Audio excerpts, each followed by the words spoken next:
Thank you all of you. For me, it's a truly pleasure to moderate this webinar, which has been very easy to organize because we have established a very nice collaboration between CATCO2NVERS project and also VIVALDI and CO2SMOS. So I would like to thank in the first place to all the speakers and also Lara Totolo, who is the communications manager of the VIVALDI and CO2SMOS project, and she's supporting me with all the organization and everything. She will be taking care of the chat and checking all the questions. So yes, welcome.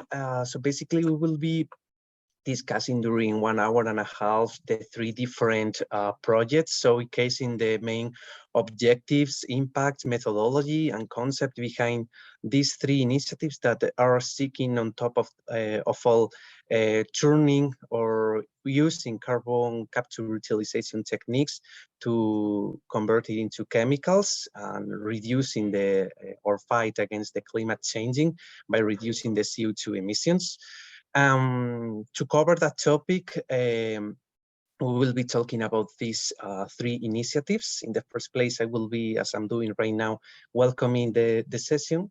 Then I will give the floor to our project coordinator, Dulce Muñoz, who will be introducing CATCO2NVERS. The coordinator entity is Funditech, based in Madrid. Then we will have a short breakout session to know a little bit more about you, just where country are you from, what industry, just to know a little bit more the audience that is attending to the webinar today. And then I will give the floor to Albert Guisasola from Universidad Autónoma de Barcelona. He will be introducing VIVALDI project. And then we'll have the opportunity to listen Raúl Piñero from CARTIF, who will be introducing CO2SMOS. And at the end of the presentations, we will have the opportunity to do like a wrap-up, some conclusions, and also a Q&A section, so you can ask all the different questions or doubts that you may have. And we will also give our email or our contact details, just in case that we cannot cover all the questions. You can actually ask to us directly through email. So one more time, welcome. Some webinar notices. The session is being recorded because the idea is to share this webinar and to share it with all the people who couldn't attend today. I make sure that your microphone is muted. I guess you cannot activate it, but just in case I miss something, just make sure that your microphone is muted so we don't have any noise, any background noise.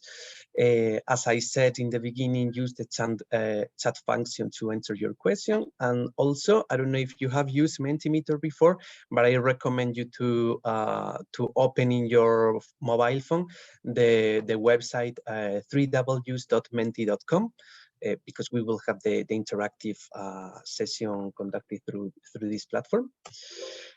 And I think I have talked too much. Well, I didn't say my name. My name is Pablo Morales Moya. I'm from Sustainable Innovation, an innovation consultancy based here in Madrid. And we are actually writing proposals, and also we execute European projects leading the communication and exploitation of several European initiatives.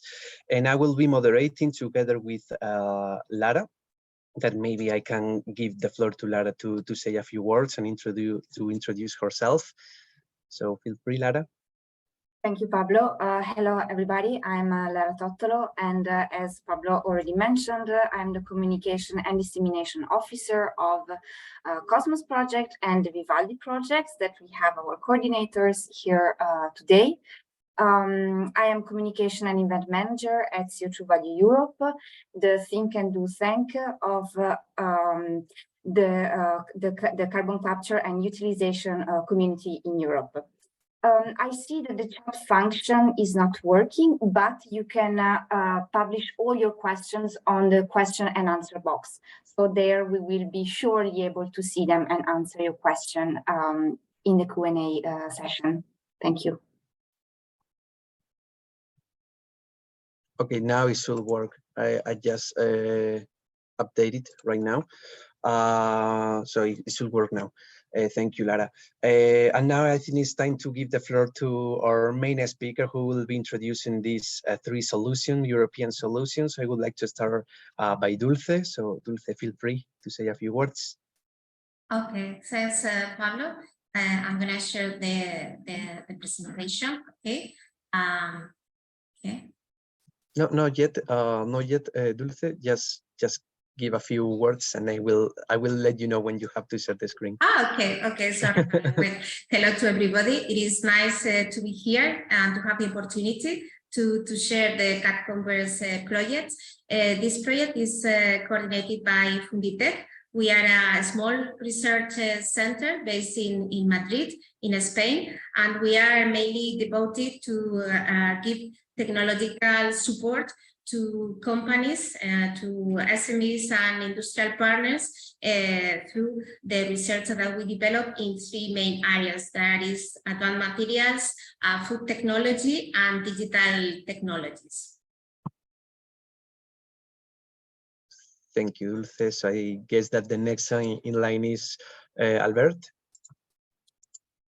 Good morning to everyone. My name is Albert Isasola. I come from the Universitat Autònoma de Barcelona, and I come from a research group from Genocop, and we are leading this VIVALDI project, which is a very challenging project for us, and I will be very happy to share all the project, and I will show you some of the first results that we have obtained. So I hope you find this webinar very interesting. And last but not least, Raúl Piñero from CATIF, if you would like to say a few words. Yes, of course. Hello, everyone. My name is Raúl Piñero. I am the coordinator of the COSMOS project, and I am actually also coordinating the area of biotechnology and sustainable chemistry in Cardiff. Cardiff is a technology center located in the middle north of Spain, and we are devoted to transfer technology to companies and to develop basic research. Thank you so much. Thank you, Raúl. Having said that, now Dulce, I would like to give you the floor so you can share your screen. Let me stop. Thanks, Paulo. Let me stop sharing. Okay, now you should be able.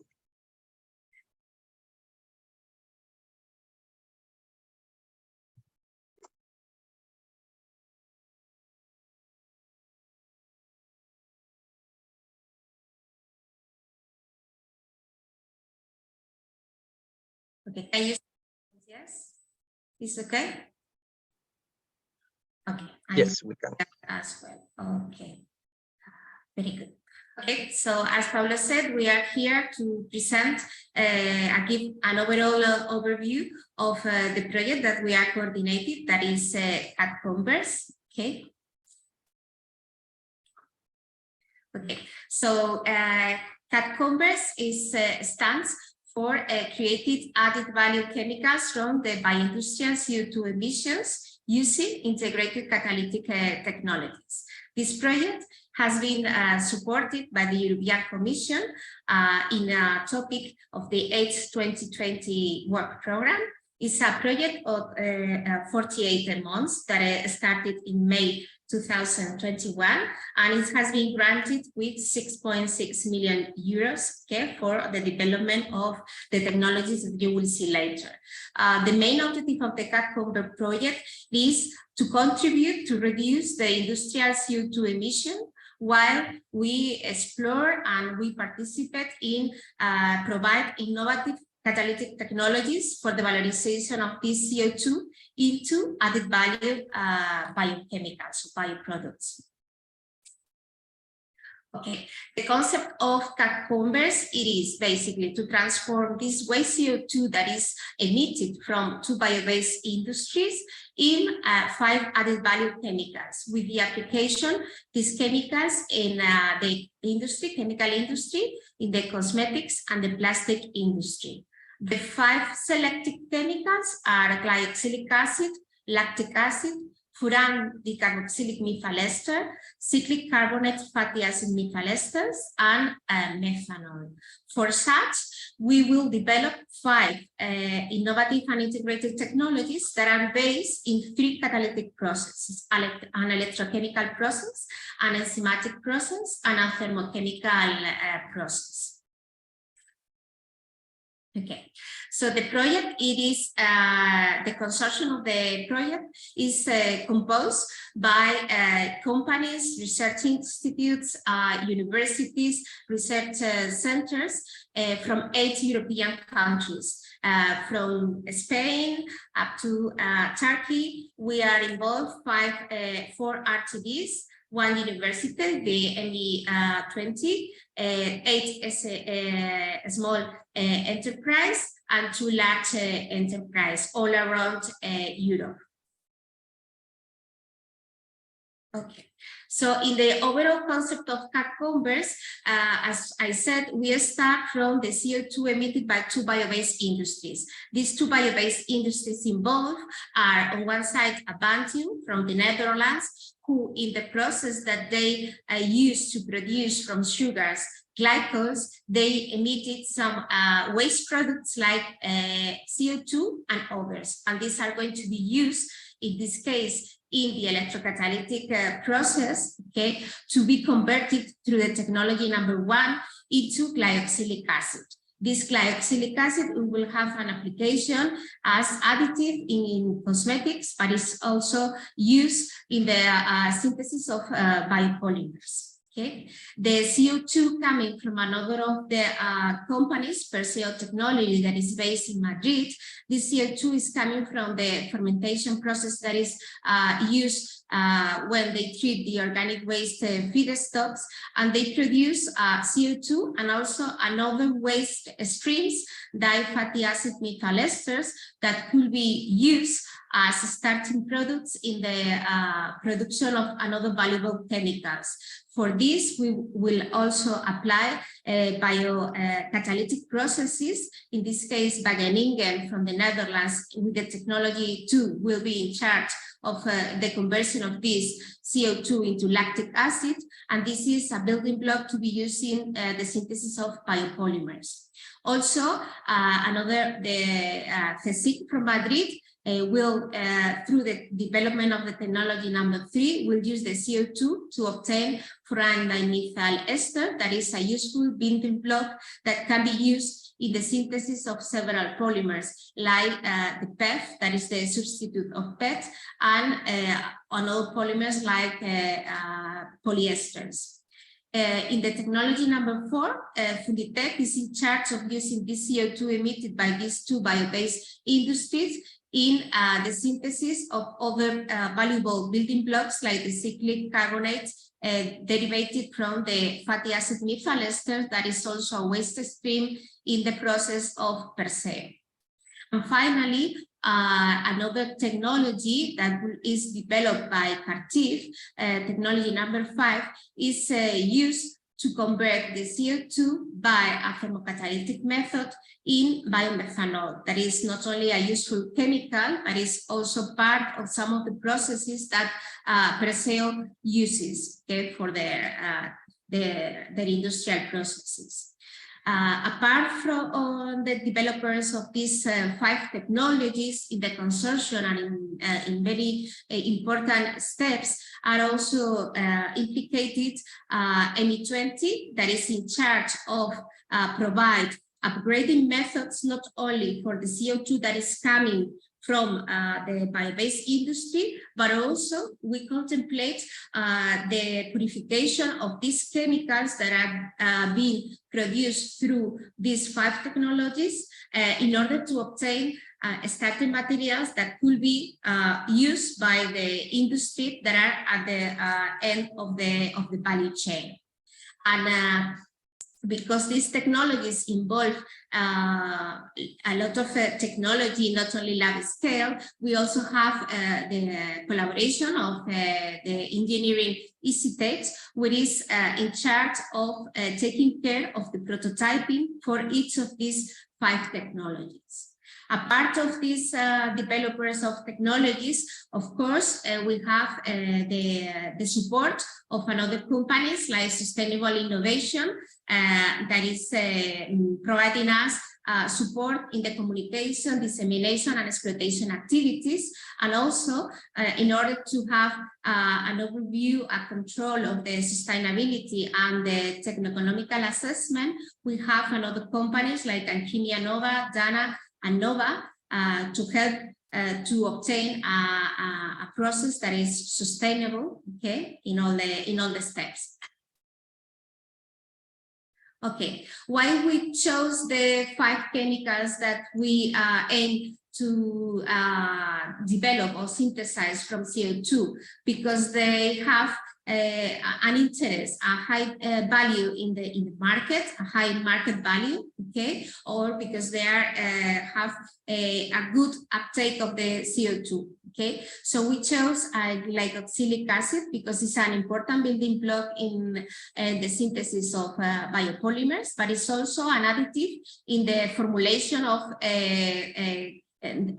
personal care products like shampoos, lotion, and creams. So in CATCO2NVERS, in this case, this chemical will be tested at the end of the project by the industrial partner Evia from Turkey, okay, that they will use it and test it in the formulation of cosmetics.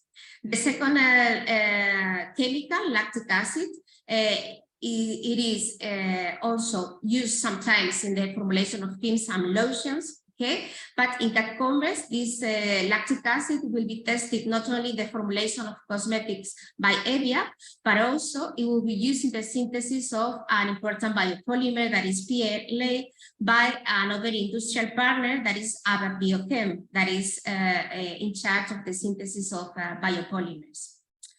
The other building block or chemical, it is furandimethyl ester, that it is an important chemical in the synthesis of PEF, that is the substitute of PEF. In this case, in CATCO2NVERS, this chemical will be validated by ABAP Biochem that will use it as a monomer in the synthesis of PEF.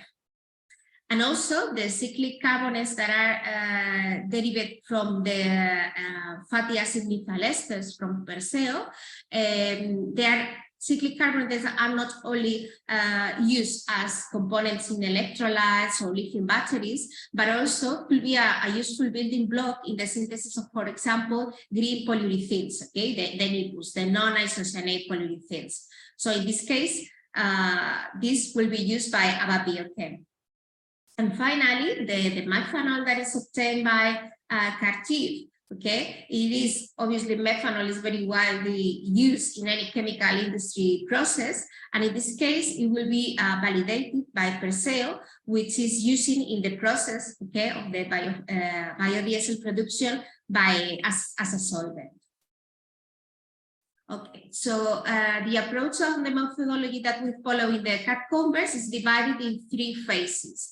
The first phase, it will be, or it's been, the analysis of the CO2. We don't know how is the purity, what is the possibilities that this CO2 that we're going to use as a chemical, as a starting material is. So the first phase has been the analysis of the CO2 that is emitted by the 2 bio-based industries, and we also included, from a theoretical point of view, the possible treatments for this CO2 in order to guarantee that the CO2 can be used as a reagent and it's not gonna poison the catalyst, because CATCO2NVERS is mainly catalyst-based. Okay. The second phase, it will be the core, and it's basically the development of these 5 technologies, the conversion technologies, through the 3 different catalytic processes that I will explain with more detail later. And also here we contemplate, as I say, the evaluation of the possible downstream processes for the purification of these chemicals, because in the third phase, what we want is to do the validation of these technologies, and also because we want to validate the chemicals that we are producing out of these technologies by the industrial partners.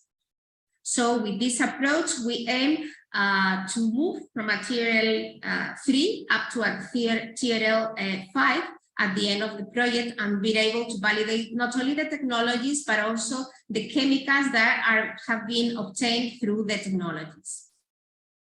Okay, so in more detail, which are these 5 technologies that are driving us to these 5 chemicals? As I said, 5 technologies that are based in 3 catalytic processes: an electrochemical, and bioenzymatic technology, and also thermocatalytic technologies.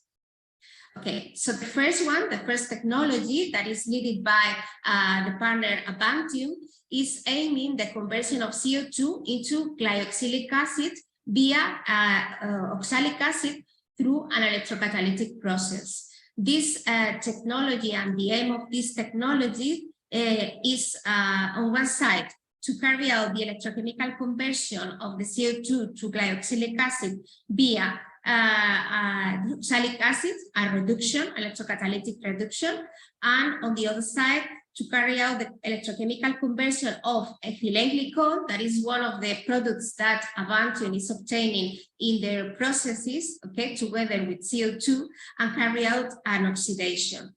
The challenge here is to do this in a pair electrolysis, to carry out these 2 reactions, okay, in parallel, in order to increase the efficiency of the process. Okay, so far, the main results and the main work has been focused on the second step, okay? The second step, that is the conversion of the oxalic acid and ethylene glycol into glyoxylic acid, okay? So in this case, Avantium has tested 20 electrode materials, okay? They have tested these materials, and so far they obtained very good results. They obtained in the reduction step a Faraday efficiency over the 95% with a current density of 150 milliampere centimeters square centimeters, and also a Faraday efficiency over the 80% in the oxidation step. Okay. These are the good news, good values, and maybe the drawback nowadays is that the conversion of the ethylene glycol does not lead to the glyoxylic acid, but another product that is also could be interested is being produced, that is glycolic acid. It's not selective, this oxidation is not selective, and it's been obtained a mixture of glycolic acid and glyoxylic acid. So this step is currently under development, okay, together with the first step, that is the conversion of the CO2 into oxalate. Okay, so the second technology that is being developed by Wageningen together with Johnson Matthey, that is the specialist and the company specialized in the synthesis and providing catalysts, okay? They are together working in the conversion of CO2 to produce lactic acid through again, very challenging approach, because it is intended to produce an integrated one-pot multi-step biocatalytic process that combines 3 steps. First, the oxidation of the ethanol, okay, to acetaldehyde, and by alcohol oxidase catalase. Then the insertion of the CO2, okay, to obtain the pyruvate, and then finally to obtain in the first step the lactic acid, okay. So far, the results show that all these 3 reaction steps, okay, of the AIM multi-step reaction step, they have been demonstrated individually, okay, under compatible reaction conditions, with the aim that later on they could be all combined in the one-pot step.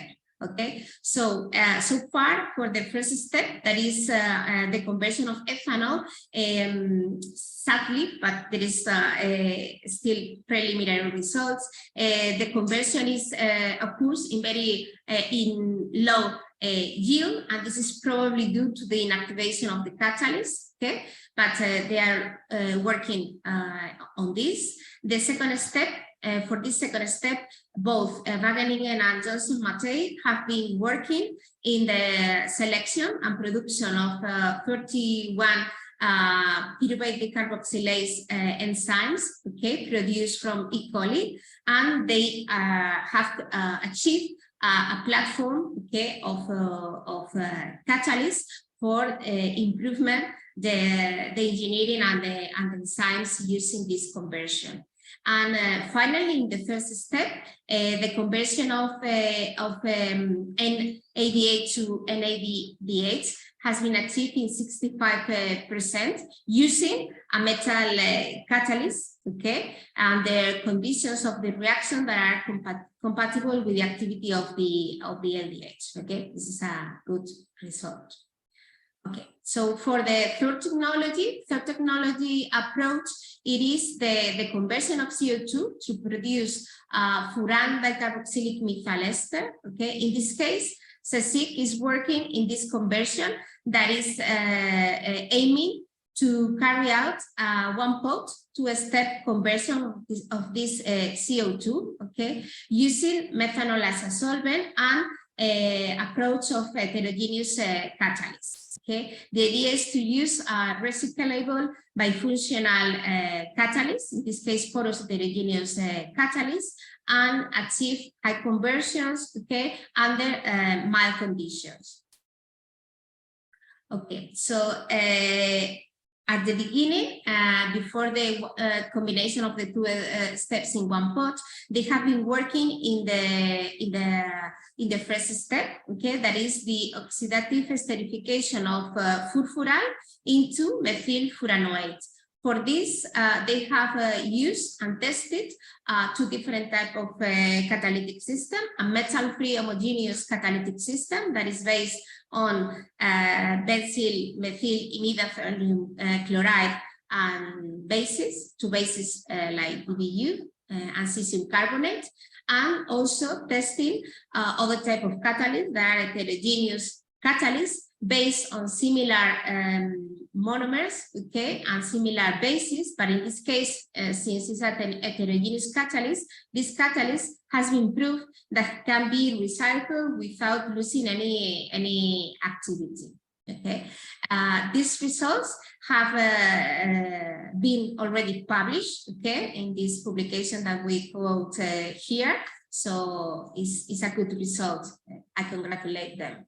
So the second step, that it is the carboxylation esterification of methyl furoate to obtain the target building block, the furandimethyl ester.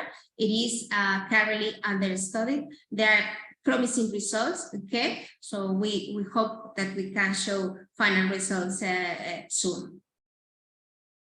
So the fourth technology, it is also based on a thermocatalytic process. In this, Fooditech is in charge of develop also a one-pot, two-steps technology method for the synthesis of cyclic carbonates derived from waste, okay, like fatty acid methyl ester or vegetable oils. Okay, the idea is to obtain these products, okay, with high yields and also using milder conditions than the ones reported in the literature. With this technology, what we aim is to meet at least 4 of the principles of the green chemistry, that is the atom economy, the use of renewable feedstocks, and reduce the use of derivatives and use catalysts that can be recycled.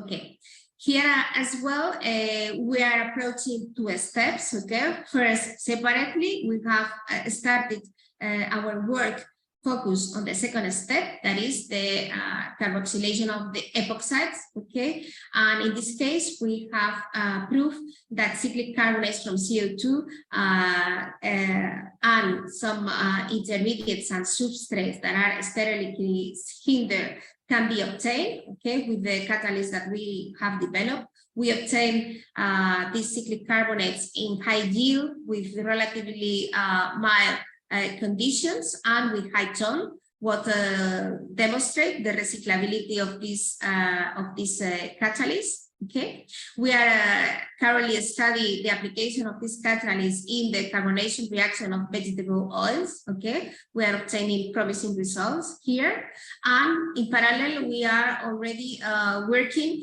in the other step, that is the use of this same catalyst in the reaction of oxidation of these fatty acid methyl esters that contains insaturations, double bonds, okay, with the final idea of achieve the one pot, two steps process.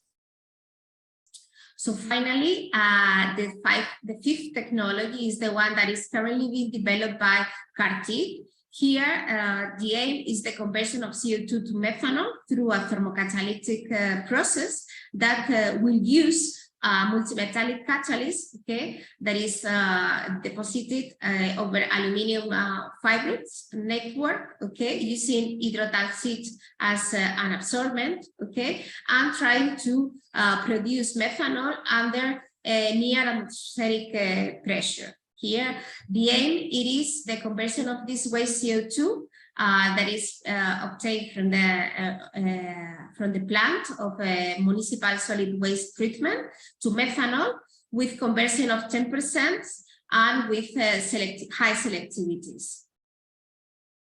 Okay, so far, CATCO2NVERS has been able to develop several catalysts based, as I said, in these aluminum fibers with moderate to high porosity and with a concentration of these active metals, copper and zinc, of 1%. They have developed these hydrotalcites that are being used as adsorbents, okay, containing active metals, okay, and these catalysts are currently being tested, okay, in the process to obtain methanol. Okay. So we are currently at month 24, so just in the middle of the progress of the CATCO2NVERS project. We continue working. All the partners that are involved in CATCO2NVERS, we're a good team. We work together very well, and we hope that we can provide technologies and good results to convert CO2, that is a waste and maybe a not happy molecule, into value chemicals, okay, and continue working to support the research in Europe and the research for the companies, for the industrial partners. So this is so far all from my side. I thank you, all of you, for your listening, for being here, for attending this talk, and I suppose that at the end of the presentation we will be able to answer if there is any questions. And if you want to know more about CATCO2NVERS, here you have our contact info. Thank you. Thank you so much, Dulce. So I think it's now time to interact a little bit with our audience. So let me share a screen again, my screen.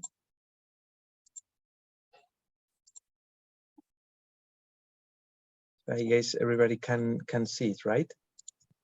Now should be in full screen.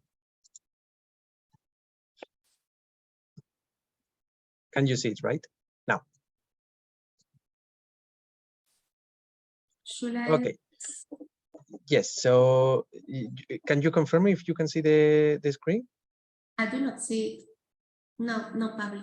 Okay, let me check now. Okay, what about now? Yes. Okay. So the first question that we would like to know from our audience is, what country are they from? And we can see here that is people not only from Europe, curiously, there is people from Brazil. More questions, more answers are coming. Germany, many people from Norway, Belgium, UK, Austria, Netherlands, Italy.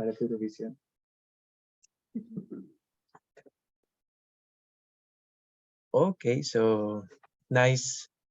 India, nice. India also.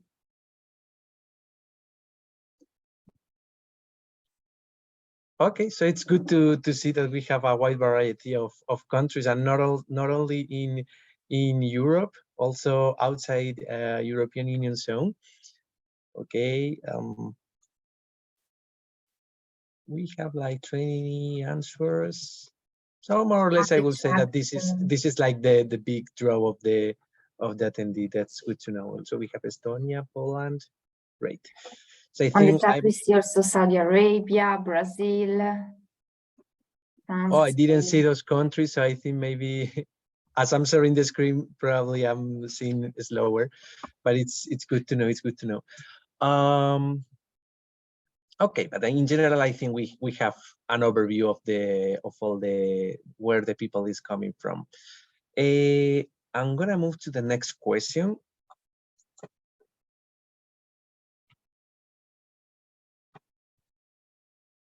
Okay, yes, no. So the next question we would like to know is, what industry do you work for?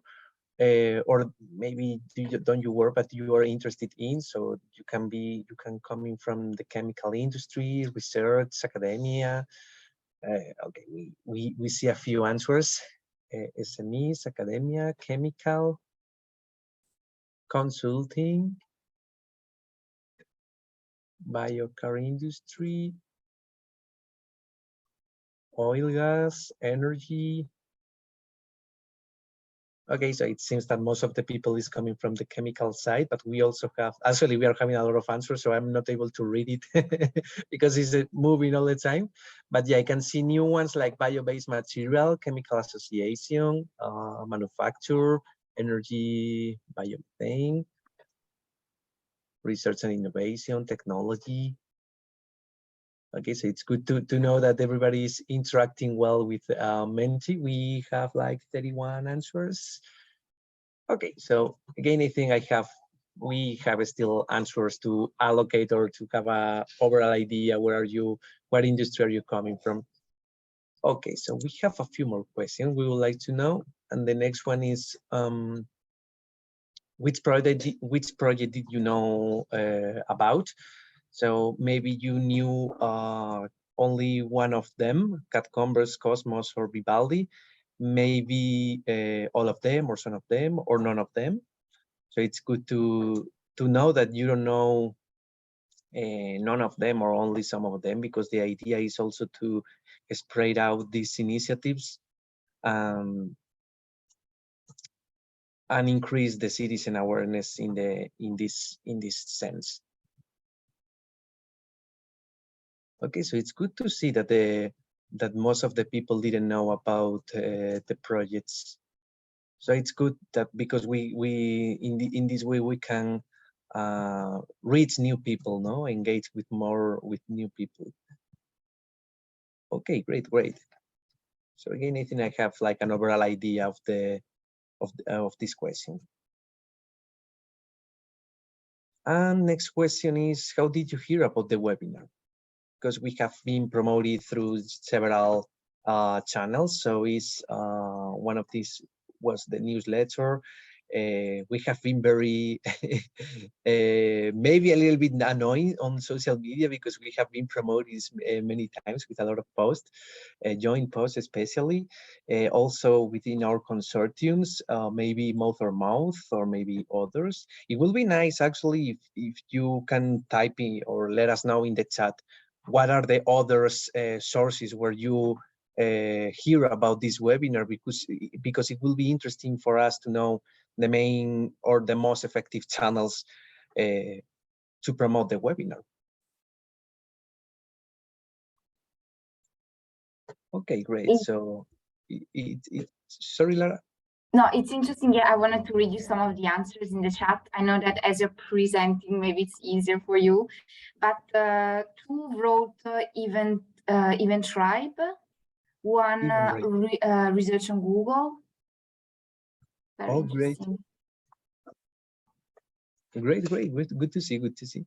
I think I have one more question, if I'm not wrong. Okay, so it's basically, what do you expect to learn? Because we are covering this. This is the first webinar that we organized, the three projects. Basically, we are covering like a wide topic. We wanted to present the full, or let's say the overall concept of these three initiatives, but maybe if we think in upcoming webinars, it would be nice to know what are the things that you are most interested in, to maybe organize an upcoming webinar under the topic you give us. So you want to learn about new technologies, TRL, goals of each project. Well, I think that we are going to cover that part. Sustainable solutions, challenges of technologies. Yes, I think that's a good point. New carbon capture utilization technologies. Overview. Okay. Let's wait a few. Let's see if we have a new CCU opportunities. Okay, I think most of the answers are in the same frame, I will say. Great, good to see. I think that was my last question. Let me check if I have another one. Yes. Okay, so thank you so much. It has been very nice to know from you.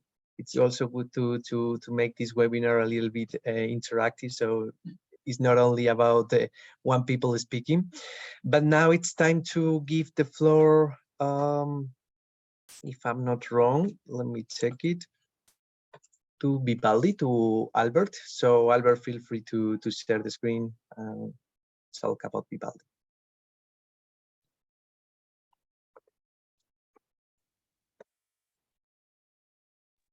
Can you see it? Yes. Okay, good morning. So it's my turn to try to brief introduce you Vivaldi to all of you. So I'm very happy to do that. This is the table of content that I will follow, and this is the overview of the project. So as the other three projects, it's a very big European project, 4 years of duration with a lot of partners. So I hope that that I can introduce you to that. So the impact of the project, what do we want to do? So Vivaldi project develops an innovative, sustainable, and cost-efficient biotechnological solution to convert the off-gas emissions of bio-based industries into CO2-based chemicals. So the idea of these three projects is to start a new era. Let's say it's the CO2-based industry. What we want to do is to produce some products from CO2, so that the industries will be able to reduce the greenhouse emissions, to reuse the CO2 emissions and use them as a novel feedstock, and then lower the dependency on fossil fuels and lower the exploitation of care resources. You will see that I'm only talking about bio-based industries, and this is because this was the call, but I assume that all the technologies that all of three we are explaining can be applied to other industries that are not bio-based. So the concept of Vivaldi, can be simplified in 4 steps. So the first step, we have CO2 emissions from bio-based industries, and we want to collect them. We want to, let's say, purify them. And this step, it's very common. So that the capture of CO2, I will explain you how we can do that. And then once we do that, we want to convert them. And in this case, we have chosen to convert them to formic acid and methanol because we are integrating electrochemical processes to microbial processes. And what we want to do is do a first conversion to C1s, to building blocks like formic acid or methanol, and then we can upgrade it to more complex organic acids. But we also want to use the the wastewaters, because the biological processes that we are going to use in the future, they need some nutrients, and some of these companies or companies nearby also emit wastewaters or with nitrogen sources and so on that we are going to be using. So with the CO2 emissions and with nutrient recovery, we are going to have a biological process. In this case, we are going to have a yeast-based process. Okay, so I think that this is the key of Vivaldi, and this is the main message that I want to deliver today. Our proposal is to have a two-step process where the first we have electrochemical CO2 reduction to building blocks.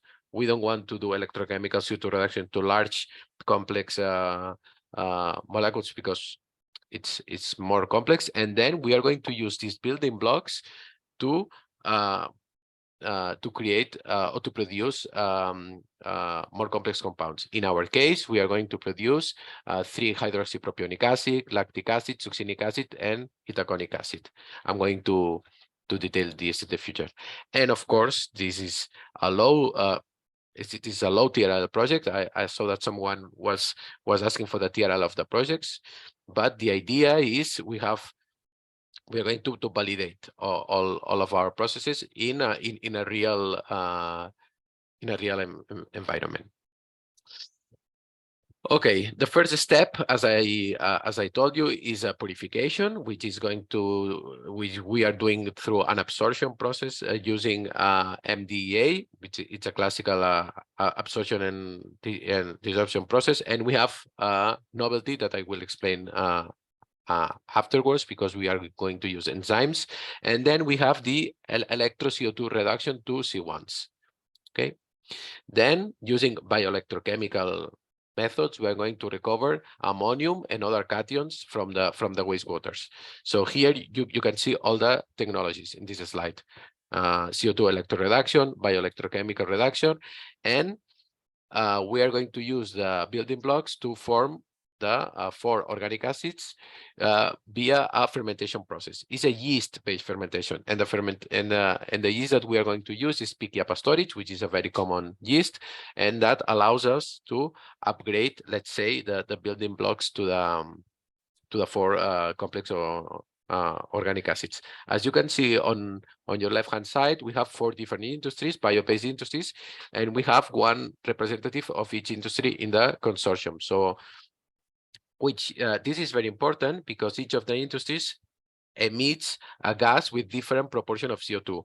For example, we have gases of 13% of CO2, and for example, the ones coming from bioethanol industry are almost 98%. We should be able to use all the CO2 emissions.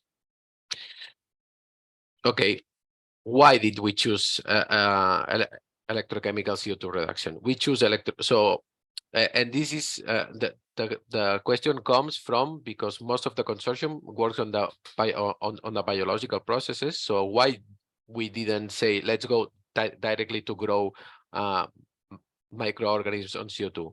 We chose this first step because CO2 transformation is very difficult, and we need a high CO2 activation, and CO2 electroreduction, we think it's the best methodology if we want to integrate it afterwards with microbiological processes, because it can work at neutral pH, at room temperature and pressure. So we don't need to work at very we can work at very mild conditions. There is a wide range of products that can be produced depending on the materials used, and the amount of energy that we are using is not that much. That means that we can, for example, link our CO2 reductions with processes from that can obtain renewable energy. Why did we choose formic acid and methanol? There are a lot of reasons, but basically the reason that we are using is that they can be sold as standalone products as well. So one industry that adopts the Vivaldi process may stop in the formic acid and methanol. And if we look into the microbial growth, they have a lot of energy efficiency, and they have a higher energy content. So it's like let's say, an energy carrier. And a lot of microbial possibilities exist when growing from ethanol and formic acid.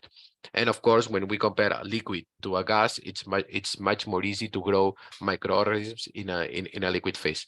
So we chose these two technologies, thinking on the potential future integration with a microbial platform. Why Pique Pastoris? There is a lot of different possibilities, but Pique Pastoris is a very well-known yeast that we can do a lot of genetic modifications. The industrial scale fermentation is very established, and it can grow on very simple media, and of course on methanol and formic acid. Why did we choose these compounds? I'm not going to go into a lot of detail, but what we try to look for is compounds with different market penetration, with different market share. So we all know that lactic acid is very well used. So we have to see if we are able to compete with the lactic acid that is being produced from fossil fuels, and that's not easy because it's a big commodity, and then it's very established.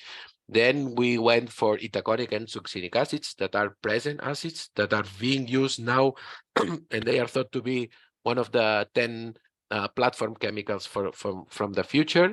So these are acids that are being used now and are being produced. And then we have 3-hydroxypropionic acid that maybe some of you have never heard about, and it's a future. Let's say it's a platform. It's a building block that if it could be produced in a very sustainable way, it would be very useful.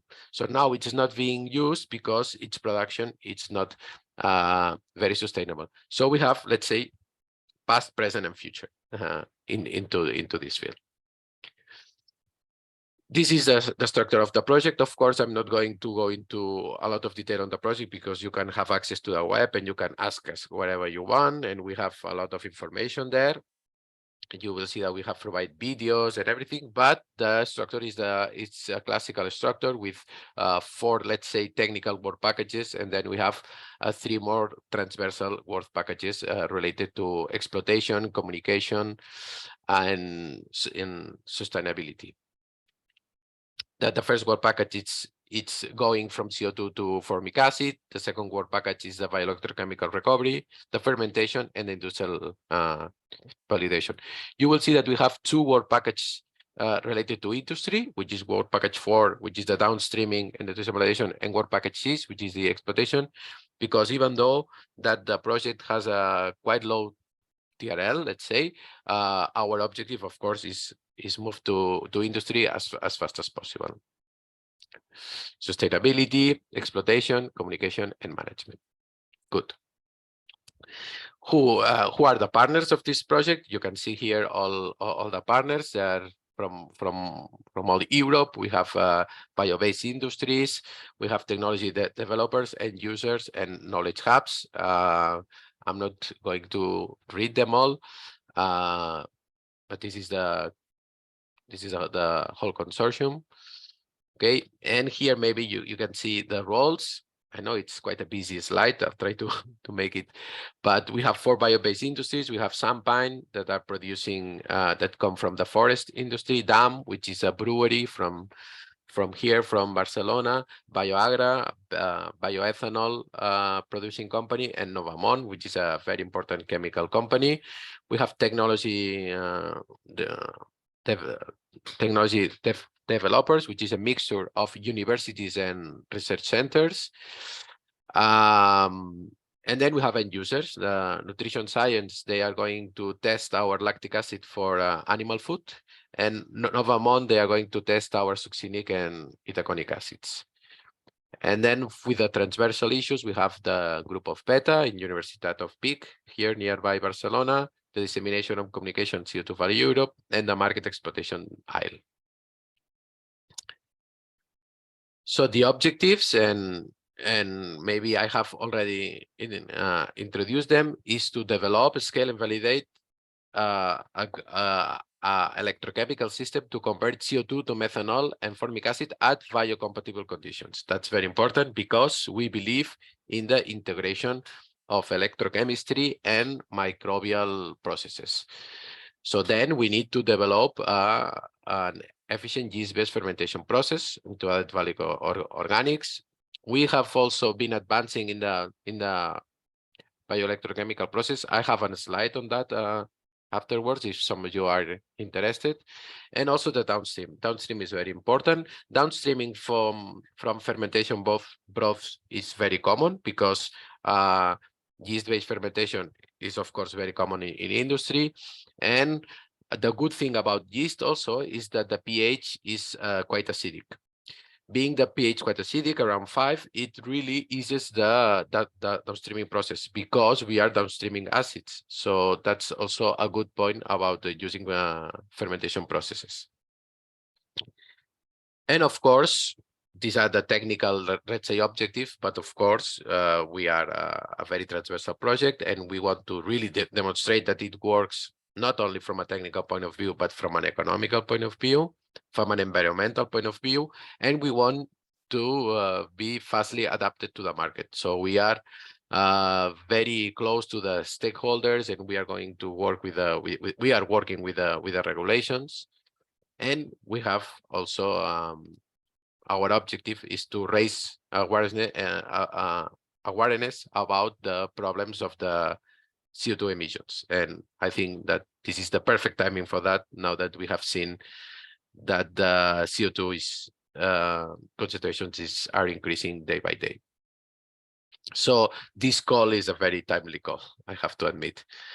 The milestones, I'm not going to go in through it because I think I have used 3 slides of the current progress of the project that I think that you might be very interested in. But of course, these milestones and everything, it's on the project website. The first thing that I want you to show is about the CO2 capture. I know that this is not really the topic of the call, but I also get a lot of questions on that. I have to admit that this is not my expertise. My expertise is in the last part, in the biotechnological process, but so I'm not really a CO2 capture guy, let's say. But what we are using is a chemoenzymatic process, which has been giving a lot of very good results. We use absorption and desorption with MDA, which I'm sure that most of you know.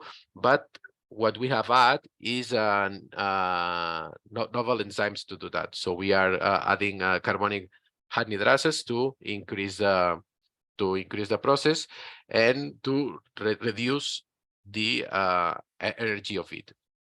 So the idea is that we can convert off gases, and that's very important, 10–15%. So we are trying to do that with worst case scenario, which is gases with a very low CO2 composition, because of course, if the gas has 98%, then there's no need to spend a lot of research here to do that. I have not used any slide on the electrochemical CO2 reduction. We are currently working on that with different catalysts, but of course we are working with indium-based catalysts. We're working with tin-based catalysts and also we are working with GDEs to convert CO2 to methanol and formic acid. And the current state of the project is that converting to formic acid, we are obtaining very good results with a very high Faraday efficiency. That means most of the electrons are going to formic acid, and the concentrations and the titers are good enough to be then used by the yeast. And in the case of methanol, it's being more tricky because there are some other compounds being produced. But I have to admit that the progress is very good, and you can see it on our publications. Also, I want to spend one slide because also some people always ask about these bioelectrochemical processes, and I think that's something that you may not know. So I'm going to spend 1 minute on that. And what we are doing is trying to recover ammonium from wastewaters. And how do we do that? We do it with a 3-chamber process. You have ammonium in the anode, and we apply a bit of energy so that the electrons flow from the anode to the cathode. This flow of electrons creates a charge imbalance, and this charge imbalance it is naturally balanced by ammonium crossing from the anode to the cathode. This is only possible if you have a high concentration of ammonium in the anode. Otherwise, another cation would be compensating this charge imbalance. And then you will have a lot of ammonium in the catholyte, and this process of hydrogen production creates an basic environment, an alkaline environment, sorry. And this alkaline environment is also good for us because this ammonium is converted to ammonia. And this ammonia can be easily extracted, well, easily. Maybe it's not the best word to use. It can be technologically extracted using a hydrophobic membrane or gas diffusion electrode. And then what we can have at the end is ammonium sulfate. So this is a process that we are using, and it's a process that's it's a bioelectrochemical process because the anode, I didn't mention before, is colonized, and we can obtain electrons from an organic waste. And some of the results that we have obtained, but it's that we can recover ammonium even from high ammonium. We can take high current densities even at high ammonia concentrations. And the last slide that I'm using today is to show you how do we deal with the fermentation processes. Here is an example with itaconic acid, but we have other examples with lactic acid. What we are doing is trying to modify genetically the yeast and try to find the best conditions possible so that the yeast gives the maximum titer possible, so the maximum of the methanol and the formic acid is converted to itaconic. We have been obtaining very good results with itaconic and with hydroxypropionic, and also succinic and lactic acid, but you can imagine that working with the 4 of them in parallel is difficult. So now I have to admit that the best results have been obtained with itaconic and hydroxypropionic. And my last slide is just to comment that we are also putting a lot of effort in the sustainability, and you will see that because that's a question that I want to raise to you. When a company uses this CO2 to produce things, it's like it's a feedstock or it's a waste. And how did you consider that? So that's a question that we have been dealing with, we have been thinking, and that's something that you can think about. We are changing the paradigm, and it's not that we are mitigating our waste emissions, but we are having a novel feedstock. And that links with my first history that I said that hopefully we are in the development of a new CO2-based area. And that is something that I wanted to mention. So thank you very much. And I know it's a very fast presentation to understand everything, but I'm very happy to take all the questions that you need. And here is my contact, and you can see the web. Thank you, Albert. We have a few questions, but we will wait until the end of the presentation. So Raul has time enough to talk about COSMOS project. Raul, the floor is yours.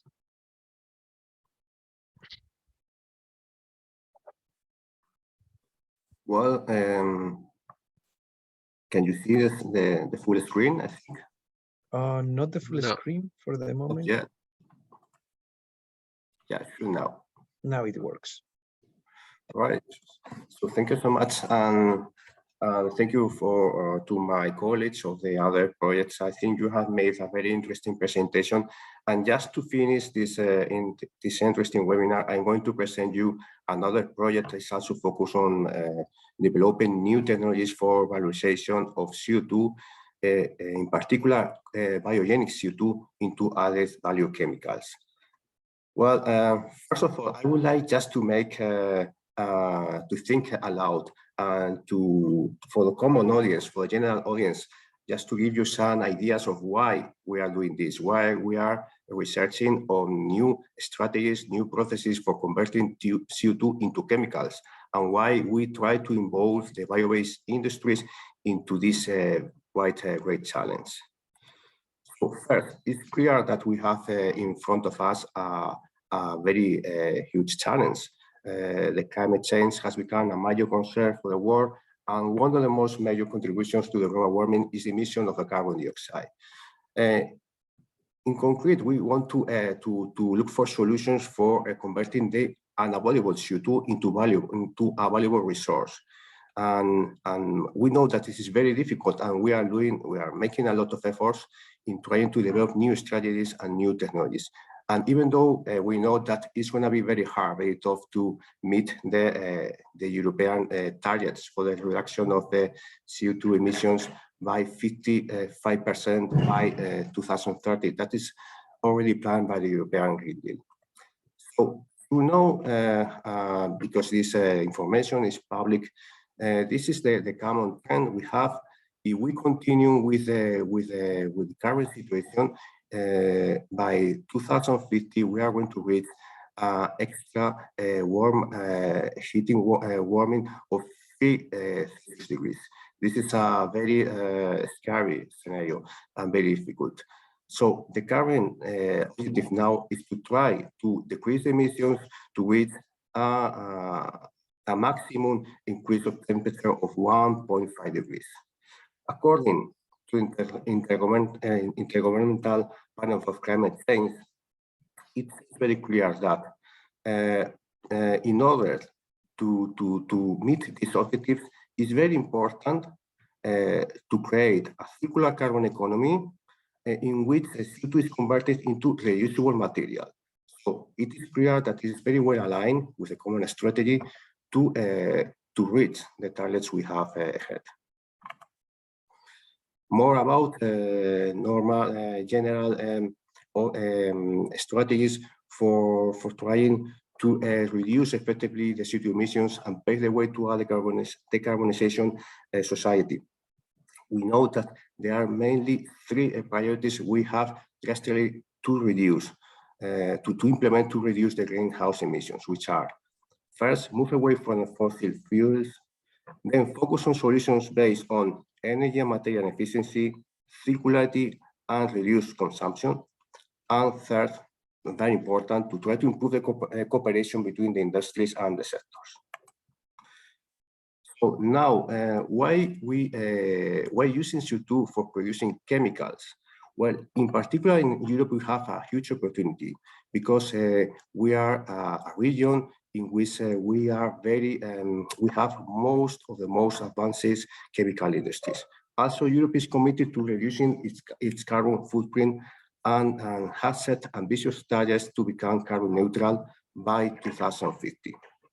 So now a lot of efforts are being made in researching for CO2 technologies, and I think that also it will bring us very good opportunities to develop new business opportunities and jobs, and specifically in the chemical industry.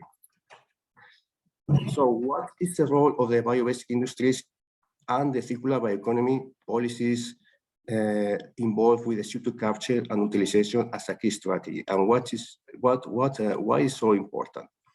It is clear that nowadays it is more expensive to produce chemicals from CO2 than from traditional fossil fuels. However, we continue making a great investment in developing technological R&D solutions that decrease this cost. Well, now we think that CO2 is a interesting biofeedstock material to produce fuels, but in this case, we are now much more focused on developing new solutions and paving the way to produce chemicals, longer life added value chemicals, and biodegradable products. This is the particular case of the bio-based industries, this is the target we are now focusing on. So, for instance, 3 key aspects in which we can base our CO2 to chemical solutions. First, of course, we have to develop new technologies, innovative technologies, more competitive, more sustainable, and more efficient to convert CO2 into intermediate chemicals and renewable and into bio-based products.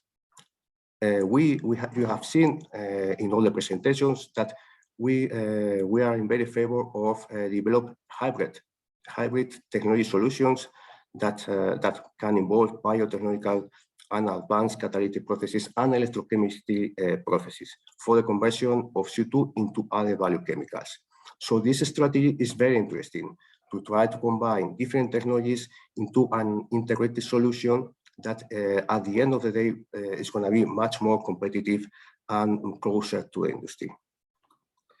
And finally, solutions must be aligned with the ideas and strategies of the circularity of the bio-waste industries and the targets to produce zero waste emissions. Well, about the bionic emissions in Europe, just one question. You can think that it's a problem or an opportunity. Well, it depends. It depends because nowadays Europe generates a significant amount of CO2 from different biogenic sources, more than 500 megatons per year. So, well, which are the features of this biogenic CO2? In this picture, you can see different sources of the biogenic CO2, depending on the industrial sector. And it is very important to point out here that depending on the sector, we can identify different purities, different compositions. For instance, if we focus on the industrial sources coming from fermentation, we can obtain a CO2 with a very high purity, up to 100%. These processes are mainly industrial fermentation processes and inside treatment plants that include anaerobic digestion treatment plants, biogas plants, and so on. So this is a very important source of obtaining high pure CO2, biogenic CO2, because in here we can obtain CO2 almost pure with some contaminants that, of course, is very interesting when we want to upgrade the CO2 to convert it into a chemical. So this is now our main objective, to focus on this source. Of course, we have other sources of biogenic CO2 that are coming mainly from biogas plants. You can see here, for instance, organic fraction from the municipal solid waste treatment, landfills, centralized industrial fermentation plants, etc. And this is also a very interesting source to obtain CO2, because the step of upgrading CO2 into a high pure CO2 is not so expensive and so costly. And by last, we have the CO2 that is coming from the flue gases of the combustion of biofuels. In this case, the composition of the CO2 is lower, up to 13%. So as you can imagine, this is interesting because it has a huge potential, but also the cost for the upgrading is very high. So it is not, at least in COSMOS, and I think that in the other projects, is not the main objectives. Okay, more about the last idea. Well, the main concept is to capture the CO2 from the bio-based industries that has implemented fermentation processes, upgrade this CO2, and then implement different strategies and CO2 conversion processes to obtain different intermediate chemicals and finally bio-based chemicals, in this case, polymers. So at the end of the day, this is a problem or this is an opportunity. Well, if we involve the bio-waste industries and we think that we can implement technologies that can convert biogenic CO2 into other chemicals, it seems to be that this is an opportunity. And also, if we integrate other renewable biofeedstock materials such as biomass, green hydrogen, etc., it seems to be that the solution can be quite interesting and quite promising to be implemented in the industry. Well, after this long introduction, I'm just going to present very briefly the COSMOS project, that it's basically a CO2 to green chemical platform for the bio-based industry. So in here, we involve the bio-based industries to produce long-life sustainable chemicals and or compostable biodegradable products with a strategic importance for the European bio-based industries. Here you can see the consortium. We have technology developers such as the University of Amsterdam, CSIC from Spain, Funditec, Sintef, University of Twente, and Cardiff as well. We have also involved industrial users that are also CO2 emitters, bionic CO2 emitters such as Avantium, Novamont, and Nadir. And of course, because this is a very horizontal project and interdisciplinary project, we have to involve also other research institutes that are in charge of life cycle assessment, aspects such as the social acceptance. And in here we have third from Greece and Athens University. Also, we count with some service providers such as EDA from Spain, Trina Consulting, and the Bio-Based Europe pilot plant that is in charge of the upscaling of the process and the validation of all the technologies and all the processes to a pilot plant scale. And of course, we have the support of the CO2 Value Europe as a sectorial platform that is a very good representative of this sector in Europe.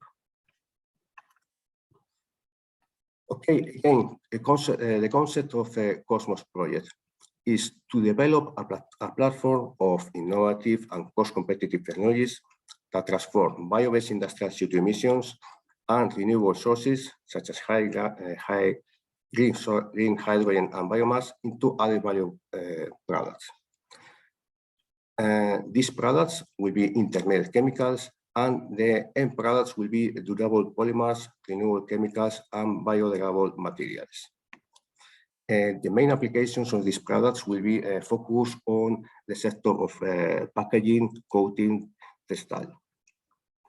At the end, COSMOS approach also aims to enhance the circularity of bio-based industries and favor their long-term sustainability.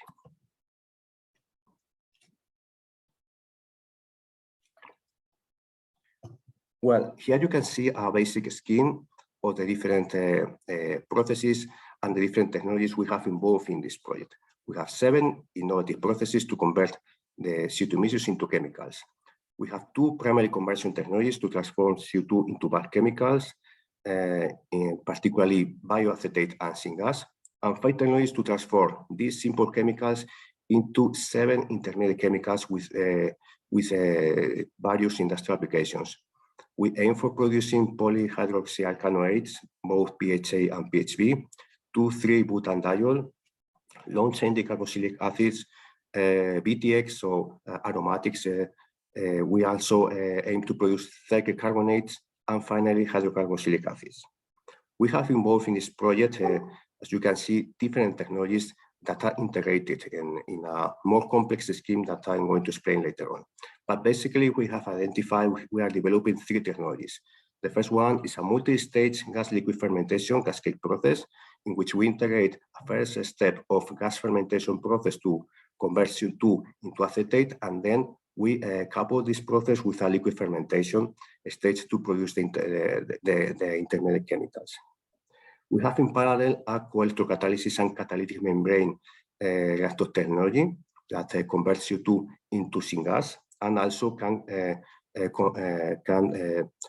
perform co-electrocatalysis to produce other chemicals. And the third technology, very important as well, is the biomass conversion process driven by organic biocatalyst.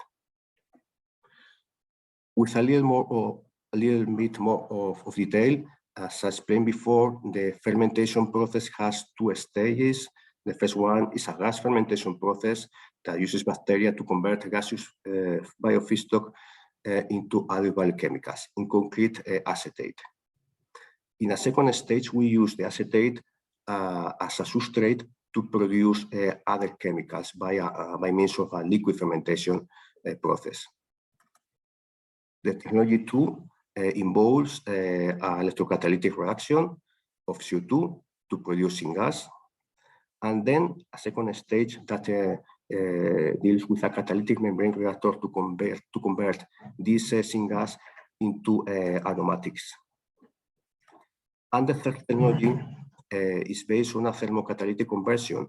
In here we use bio-based catalysts and biomass materials to produce cyclic carbonate, and this is an alternative solution that also involves the capture of CO2 and different biofeedstock materials. Well, this is a quite detailed scheme of the process we have now developed with all the technologies integrated. So as you can see, we have first a primary conversion of bionic CO2 into bulk chemicals. We start from bionic CO2 and we convert it into bioacetate. In here, we are developing optimized process of gas fermentation using Acetobacterium buri and Modera thermothetica. And then once we have this bioacetate, we can use this carbon source as a substrate for a later process of fermentation. But in parallel, we are developing the second technology based on co-electrolysis to convert CO2 and hydrogen into syngas. Here, we are developing a high-temperature electrolyzer that is able to produce syngas in a very competitive conditions.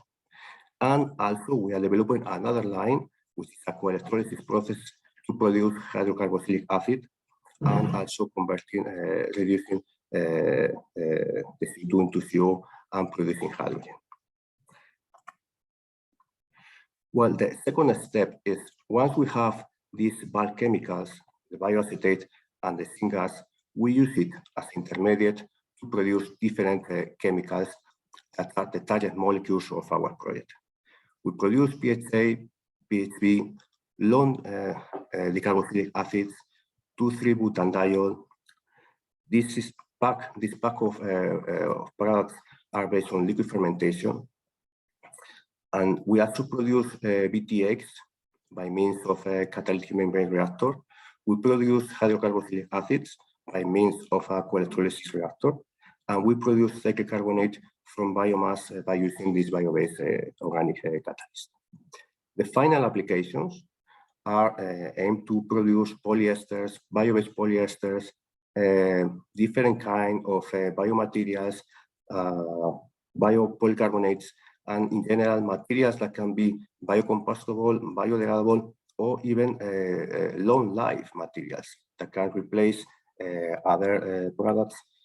Could be a plastic-based material, glass material, etc.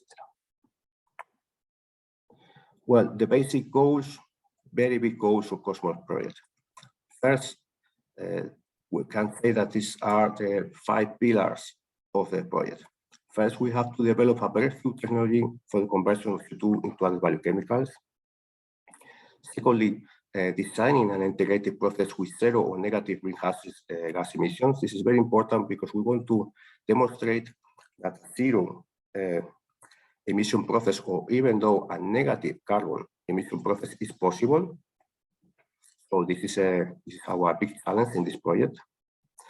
And with these two challenges, the next stage is to develop, to create new business models and value chains for the CO2 utilization sector, mainly focused on the bio-based industry. Also, defining conversion process targets that include energy requirements and production costs and product yields that are very competitive and can make this process to be scalable and to be transferred to the industry. And last, try to diversify the economic base of the bio-based industry to make it more competitive and more integrated to, in a way, try to lead the transition to a neutral climate society and industry. Well, in here you can see a scheme of the methodology of the Cosmos project. We have 5 phases. The phase number 1 are preparatory activities in which we first try to define which are the most important key performance parameters. We select which are the most interesting technologies for the CO2 upgrading and purification.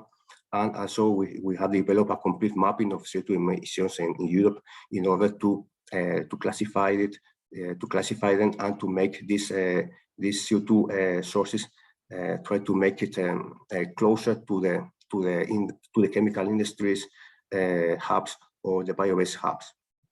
The second phase is the optimization of the technologies at a laboratory scale.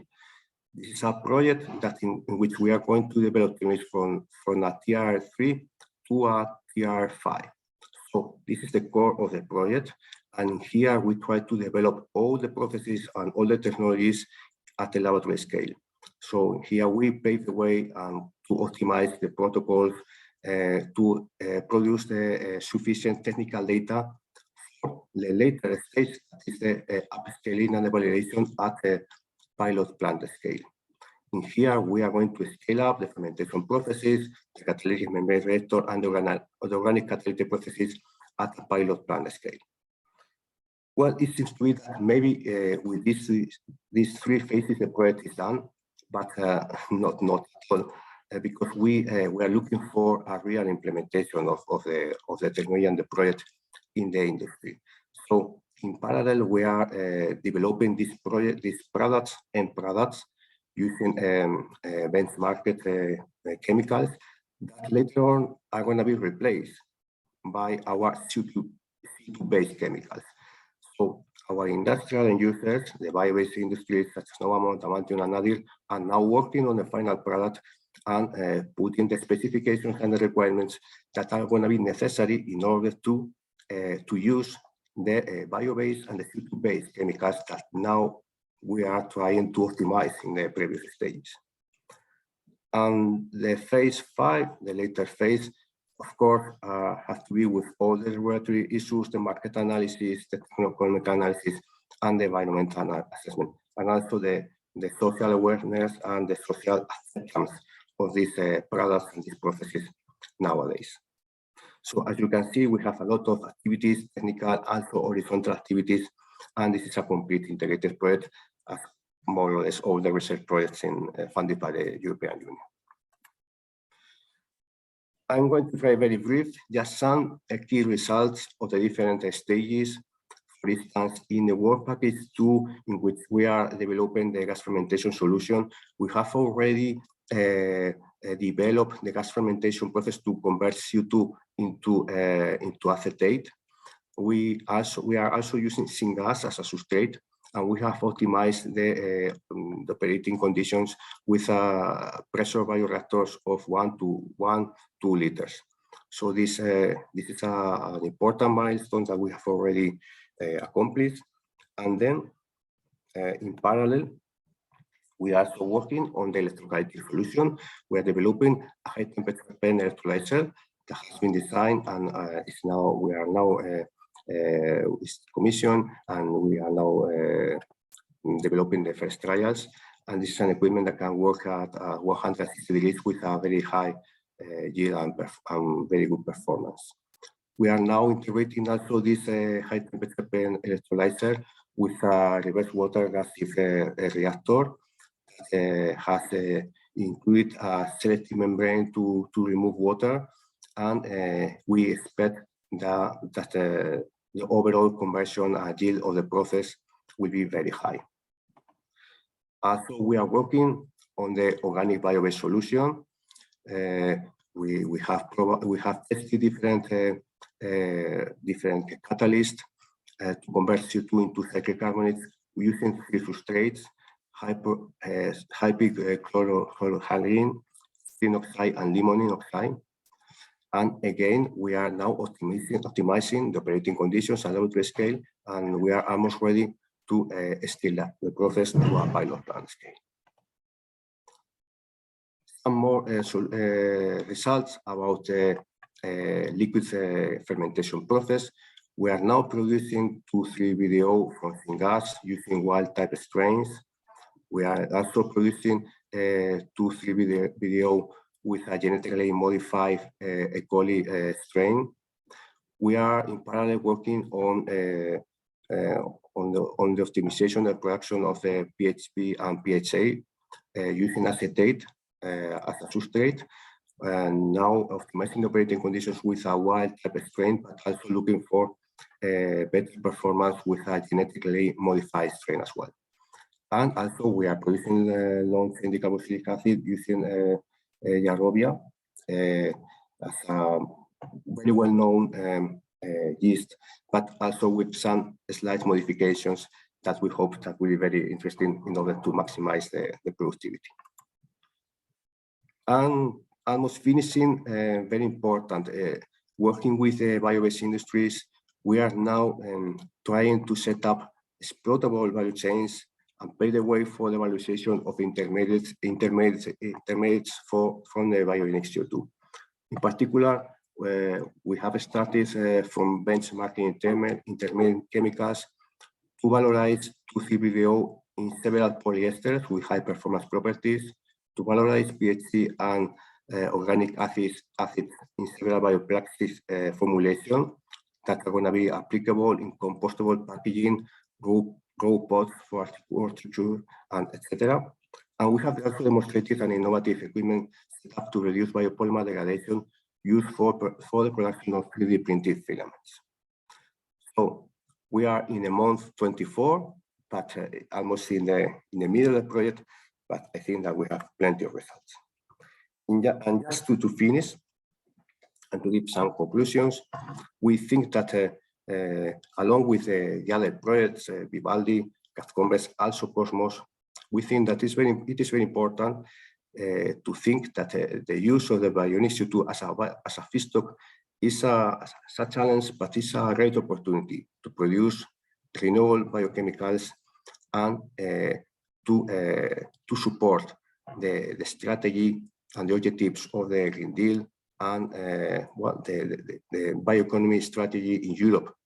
And well, basically, in our mind, is try that this technology is helpful to reduce dependence of non-renewable resources, mitigate climate change, and of course, strengthen the European competitiveness and creating new jobs.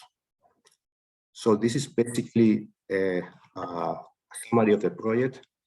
And well, again, I just want to thank you, the organization, Lara, Pablo, my colleagues for this interesting opportunity to show you the advance and some ideas of this project, and hope that you have enjoyed. And of course, I'm totally open for questions and anything you need. So thank you so much. Thank you, Raul, to conclude it in such a wonderful way.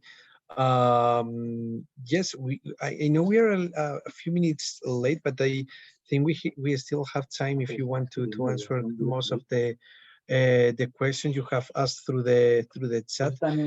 But before answer that question, I would like to share one more time my screen.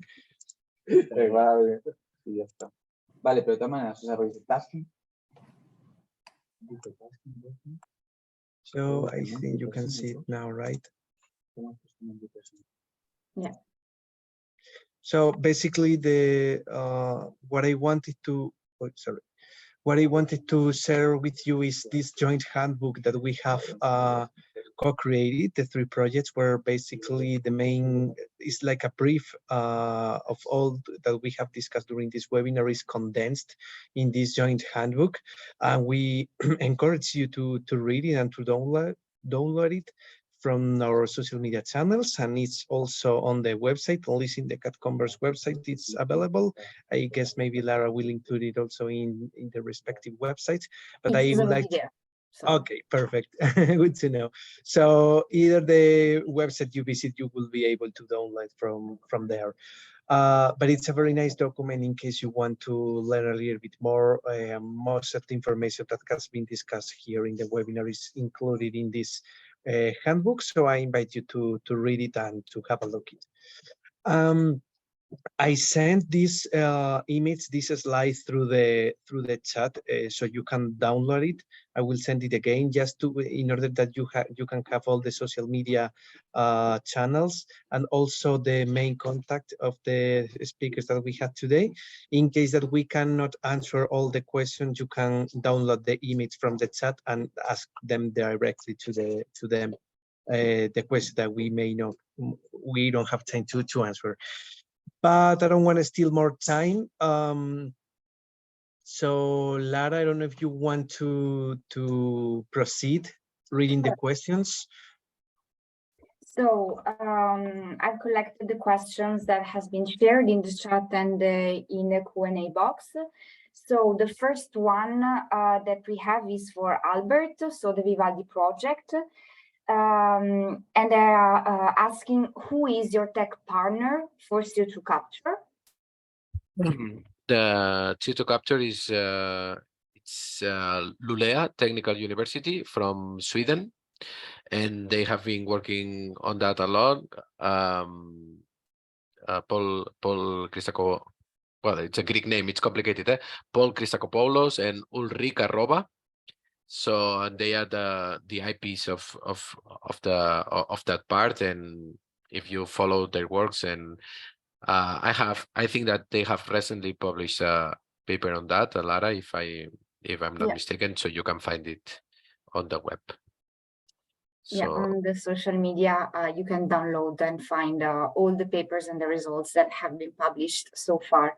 Yep. And then we have two similar questions. So one is your CO2 capture system demonstrated in the industry? Does it work for small scale applications? And then somebody shared with us also a reflection about waste or feedstock that has been launched. And then they say, perhaps the classification of CO2 also depends on the CO2 source. For now, it may be just that the perception of CO2 is being transformed from waste to intermediate with the hope of moving towards the feedstock. So maybe we can talk about what is the perception that we have now. And then the final question is how long before industry realizes the potential with a corresponding growth of this interest on CO2 passing from a waste to a value, a feedstock. Is it for me or for everyone? For everyone, no, I guess. Yeah, I think you can all answer. Yeah, I can start with that, because since I created this dilemma, this is something that we've been discussing a lot, and for me, it's not a good starting point for me. But the starting point is who takes the credits for the CO2 reduction. That's where all the questions started. Who takes the credits? And when I mean credits, I'm sorry to talk about that. It's about money.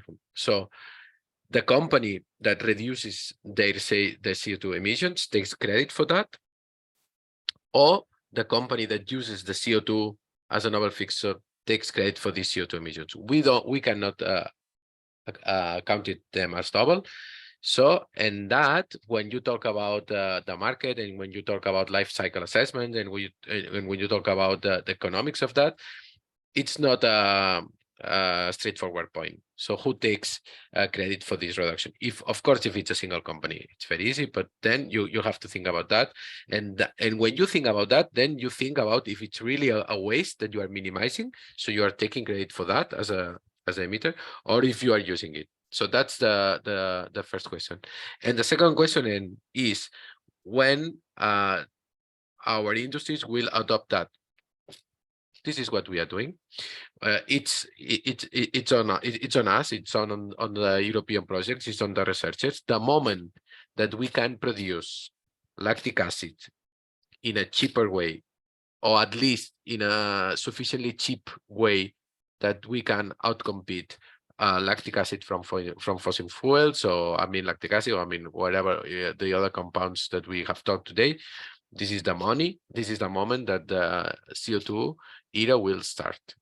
But if we have to rely on regulation that, for example, if you come from CO2, it's you have less taxes and so on. This is good, but I think that the money that the moment that we realize that we can do it, that we can produce things from CO2, that I can assure you that nowadays it's technically feasible at lab scale. And Raúl and Dulce have showed very nice results at relatively mid TRL. When we go one step beyond, then the CO2 industry, I think that will start. But that's maybe my opinion. Raúl and Dulce, if you want to add something. I completely agree. This is a matter of the maturity of the technology, and this is our job to try to make the technology more efficient and more competitive. But I think that it is also very important that the bio-based industries take the lead on this, because in this case they can be both the emitters and the end users of the CO2. So once you have the complete process integrated in the value chain, and you avoid logistic and transport and other many issues that can be difficult to overpass, it's easier. I mean, I don't know if we are very close to it. We have to wait a couple of years more, or even 3 years more, to know if the technologies are sufficiently mature or not. But also, I think that it is very important that we are working on solutions that are based on more challenges and more technologies that are advising, not in our project, but in the general scientific community, talking about high efficiency electrolyzers, high efficient materials, membranes, genetically improved by microorganisms. It's a matter that we are dealing with, but I think we have more support. So, I don't know if we are very close to a scenario in which we can implement this technology at a demonstration scale. I think that after these 3 projects, probably there will be 3 extensions with a demonstration project that will help to make the solution closer to the market and to the society. And just another comment, I think that it's very important that the society, the common people, can be aware of this solution, because it is real that probably CO2-based material can be a little bit more expensive. But the question is, are people ready to pay a little bit more for a product that is greener, sustainable, that really helps to the community, to the society, to the industry? Maybe it's also a reason to think about. It is worth, people are concerned about it. You can pay a little bit more, and why not? We are working also on these questions, so it's very interesting to launch the question to the whole audience. Maybe I can close just giving my opinion to the question of waste of feedstock. I will say, from my point of view, that is both. Today it is a waste, I think, but it's thanks to projects like this and opportunities like the Commission is giving, that they had this in mind. This waste could be converted in a feedstock, and it could be converted into a chemical, a useful chemical, a reagent, okay? And that's the proof. I mean, the technologies that the 3 of us have exposed here, they are all based in this, of using this CO2 as a chemical for transforming it in something valuable. And this can be, as it says in the comments, applied to other waste, like plastics. Okay, they are today a waste, but they can be reused, recycled, converted. So it's the same. I think CO2 today is a waste, but obviously, depending on the purity of the CO2, it will have different classifications. But is today, to me, a waste that could be considered like a feedstock. That's my last conclusion, and this is our job to make it possible. Thank you for the 3 of you to comment and to share your thoughts. I think it's a very interesting discussion. We have a last question. So did you calculate the CO2 credit required to make the sustainable lactic acid production competitive at large scale? So I guess this is for both Vivaldi and CATCO2NVERS. Yeah, I don't have this number in mind. We are doing it. Nowadays we're doing the sustainability assessment, and we are comparing with current technologies. But I'm sorry, I don't have this number in mind now. That's a good question, but yeah, it is. We have to do this calculation, and we have to take this into account for all the chemicals and all the technologies. But so far, we don't have neither the numbers for the lactic acid. Okay, we received another question, but I think that as we are already above the time, I invite all the attendees to get the contact of the speakers. They have been shared in the chat, and to contact them directly to ask all the questions you have in mind. On the website of each project, you can also find there the contacts. So don't hesitate in any way to reach us with your questions. Yes, thank you. Thank you so much, all of you. Thank you also, Albert, Raul, and Dulce. For sure, this won't be the last webinar. I'm sure we will organize upcoming ones, and I hope that you find the content of this webinar useful, fruitful. And I invite you to follow the 3 social media channels, to stay tuned in order to be updated for the new upcoming joint actions. So thank you so much. Let's finish here. Thank you, all of you, and stay tuned if you want to see the full webinar again, because I will share the recording of this webinar soon. So thank you so much. It's been a pleasure. Thank you.